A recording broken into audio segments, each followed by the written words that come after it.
টানা কয়েকদিনের ভ্যাপসা গরমের পর রাজধানীতে নেমেছে স্বস্তির বৃষ্টি। বুধবার বিকেল ৩টার দিকে শুরু হয় ঝড়ো হাওয়া, পরক্ষণেই নামে বৃষ্টি। দুপুর থেকেই রাজধানীর বিভিন্ন এলাকার আকাশ মেঘাচ্ছন্ন হতে শুরু করে। কিছু সময়ের মধ্যেই নামে ঝড়ো বৃষ্টি, এতে স্বস্তিতে রাজধানীবাসী। আজকে তো অনেক ভালো লাগতেছে, বৃষ্টিটা হওয়ার পরে এখন ঠান্ডা লাগতেছে, স্বস্তি ভোগ করতেছি। শুকুর আলহামদুলিল্লাহ, বৃষ্টিটা হইতে ভালো হইতে অনেকদিন পর, কিন্তু পয়লা বৈশাখে হয় নাই। পয়লা বৈশাখের পরে শেষ থেকে এই সময়তে বৃষ্টিটা হয়েছে, আল্লাহ আছে লাখ লাখ শুকরি। আবহাওয়া অধিদপ্তর জানিয়েছে রাজধানীতে বৃষ্টির কারণে রাতের তাপমাত্রা অনেকটাই কমবে। তবে বৃষ্টিতে স্বস্তি প্রকাশের পাশাপাশি অনেকেই ভোগান্তির কথাও জানালেন। অনেকদিন পর তো গরমে দিয়ে বৃষ্টি ভালোই লাগতেছে, কিন্তু সমস্যা হচ্ছে চলাফেরার জন্য একটু সমস্যা হচ্ছে।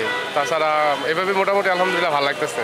কিছু বলার নেই, আসলে একটা জায়গায় যাওয়ার ছিল, বাট এই বৃষ্টির জন্য সব নষ্ট হয়ে গেছে। দক্ষিণ বঙ্গোপসাগরে একটি লঘুচাপ সৃষ্টির আভাস রয়েছে। লঘুচাপের বর্ধিতাংশ পশ্চিমবঙ্গ ও তৎসংলগ্ন এলাকা পর্যন্ত বিস্তৃত রয়েছে, আর মৌসুমের স্বাভাবিক লঘুচাপ দক্ষিণ বঙ্গোপসাগরে অবস্থান করছে।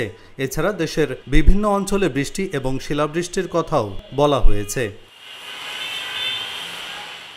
Dhaka journal news desk.